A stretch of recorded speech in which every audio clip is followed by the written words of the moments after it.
sakto tol. Dumaan na yung mga kasamahan niya. Kaya nga tol madadat na nila si Apong doon. Walang malay.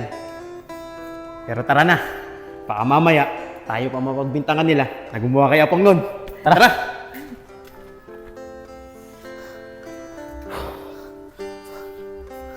Ber, teka nga lang. Sigurado ba dito yun? Ito na atang huling bahay dito eh. O Oscar, sigurado ako. Ito yung nakasulat sa address na binigay ni Mariel kahapon. Sige na, tignan mo nga dyan sa magkabila. Baka may bahay pa dyan. Tignan ko. Hey Ber, saan naman natin dito hanapin si Apong?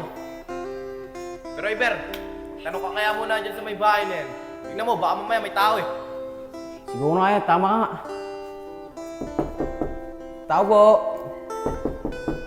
Tao po. Yag, wala naman tao Yan!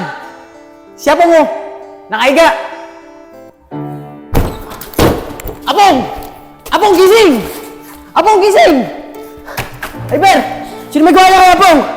Oscar, di ko alam. Basta pagsilip ko sa bintanan yan, nakita ko si Apong nakalandusay na. Dito talaga Apong. Kung sino mang gumawa sa inyan, babawian natin yun. Oscar, may pulso pa to. Dali na sa pagamutan. Driver, buwakan nyo! Tanggalin mo yung tali! Yag, doon sa paa! Doon sa paa, Yag!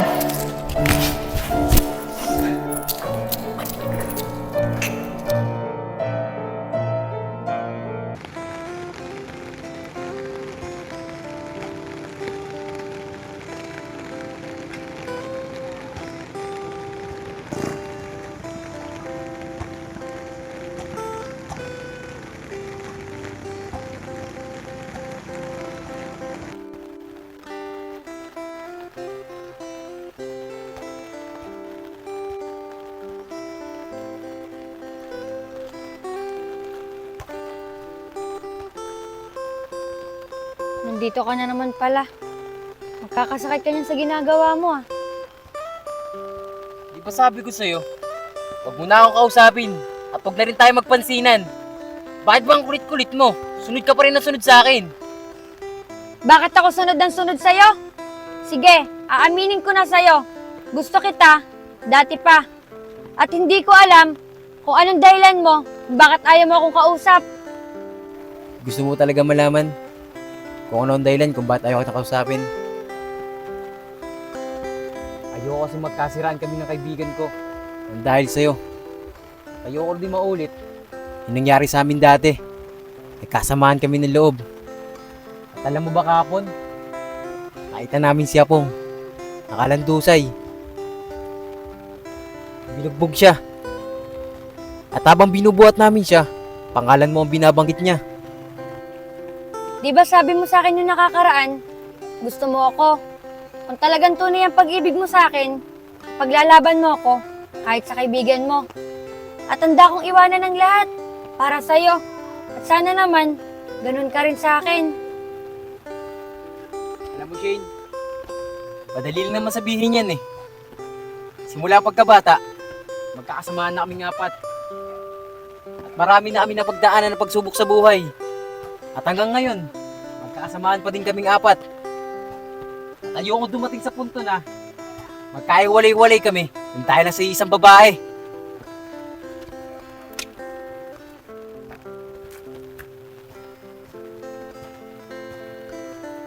Ang hirap naman ng sitwasyon namin ni Aiba. Mahal naman namin ang isa't isa. Kaso, naiipit kami sa sitwasyon dahil kay Apong. Siguro, ang mas maganda niyan, kausapin ko si Apong at sabihin ko sa kanya na hindi ko siya gusto.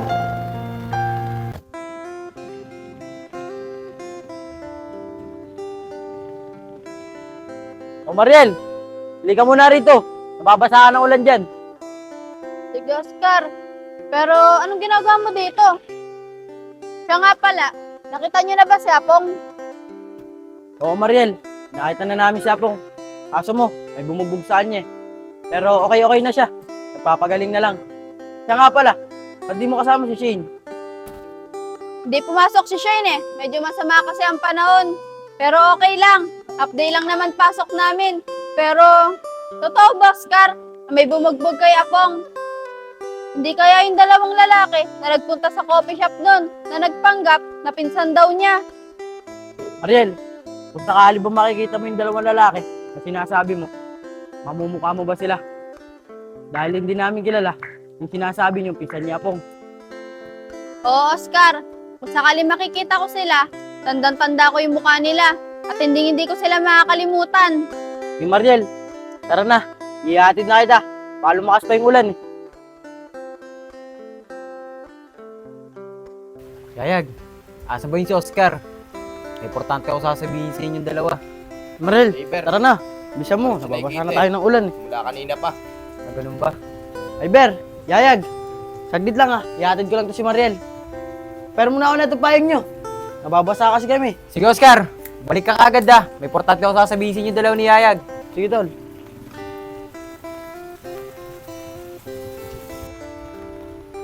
Oscar, salamat sa paghatid mo ah. Hey Mariel, okay lang yun. Mariel, ba't tila napaagap ata ang uwi mo ngayon? Eh Shane, maga ako pinawi ng boss natin eh. Ah, ganun ba? Sige Oscar, bumalik ka na ron. Sasabay na lang ako kay Shane. Hey Mariel, pero ito yung payo mo. Sabihin ko na lang sa kanila, iniram mo. Sige Oscar, salamat. Shane, siya nga pala. Naikwento sa akin ni Oscar. Nakita na raw nila si Apong. May bumugbog daw sa kanya. Mariel, naikwento na sa akin yan kanina ni Iber. At kaya pala lagi niya ako hindi pinapansin dahil pala kay Apong. At ayaw na raw daw ulit nung mangyayari. Magkasira silang dalawa ni Apong. At umamin na rin ako sa kanya. Gusto ko siya. O Shane, ano naman sabi niya sa'yo? Nung nalaman niya na gusto mo rin siya. Mariel, alam mo, si Iber, napakabait. Handa siya magparaya para lang sa kaibigan niya. At alam mo ba, ang sabi niya sa akin, habang binubuhat daw nila si Apong, pangalan ko daw ang binabanggit niya. Pero pag nakita ko si Apong, sasabihin ko sa kanya na hindi siya ang gusto ko at si Iber. Shane, di naman ako sa nangingialam ah. Tulad nga nung sabi mo, habang binubuhat nila si Apong, pangalan mo yung binabanggit. Baka naman masaktan siya ng sobra pag sinabi mo na hindi siya ang gusto mo. Mariel, bahala na. Pag-iisipan ko na lang ng gusto. Tara na. Iber, ano sinasabi mo kanina? Sabihin mo na sa akin. Hindi. Hintayin natin si Oscar. Para nakarap pa yung dalawa, sasabihin ko. Iber, Yayag, pasensya na kayo ah. Natagalan ako. Siya nga pala Yayag, yung payong mo, iniram ni Mariel. Kukunin ko na lang yun.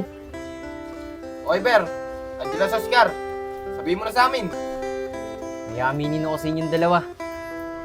May gusto ko kay Shane. At nakausap ko siya kanina. At nagtapat siya sa akin. May gusto rin pala siya sa akin. Ayoko maulit yung nangyari sa amin dati ni Apong. At ayoko magkaiwa-iwalay. Ayaw nga pat. Ano? May gusto ka rin kay Shane? Naku Iber, problema to. Sigurado ako, pag nalaman to niya Pong, magagalit na naman sa yun. Kaya ako nga sinasabi sa inyong dalawa eh. Para malaman nyo na hindi ko aagawin si Shane. Kaya Pong, dahil ayoko na naman magkasamaan ulit kami ng loob. Dahil handa ako magparaya para sa kanya. Pero, isa lang ang naiisip ko. Gusto kaya rin si Shane. Kaya Pong, Yayag, hindi ko masasagot yung tanong mo. Dahil ang sabi lang sa akin ni Shane, may gusto daw siya sa akin. Mga tol, di ba kahapon, nakakasulubong natin si Mang Allen, saka yung kasamahan niya. Mga tol, baka siguro may kinalaman yung dalawa na yun sa nangyari kay Apong. Ayos tol, sa ginawa natin, madadala na yun. oo naman tol, matik yun. Hindi na makakabawi sa atin yun. Kuya, pwede po ba namin kayo makakausap? Saan po kayo galing? Nakita po natin kayo kahapon. Aba, teka nga. Parang may tono yung pananalita mo ah. Nung nakita nyo kami kahapon, may pinuntahan kami. Bakit? May problema ba? Kaya nga mga bata, sa tono ng pananalita nyo, para may gusto kayong ibintang sa amin ah. Di naman po sa ganun kuya. Kahit na po kasi namin yung kaibigan namin, may bumugbog po sa kanya. Kaya nga po kuya, Kung saan po kayo nang galing kahapon, doon din po namin natagpuan yung kaibigan namin. Kaya huwag niyo po sana mamasamain kung nagtatanong po kami sa inyo. Hindi eh. Sa tono niyang pananalita nyo, mukhang kami pinagbibintangan nyo na may gawa dyan sa kaibigan nyo. Kaya nga, sa susunod, ayusin niyo yung pananalita nyo ah. Huwag ganyan. Alin, tara na nga. Tara, sisira lang araw natin dyan sa tatlong yan eh. Ayusin nyo ah.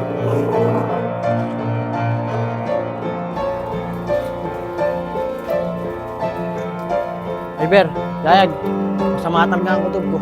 May kinalaman yung dalawa sa nangyari kay Apong. Oscar, huwag kang mag-alala. Malalaman din naman natin yan eh. Pag gumaling na si Apong,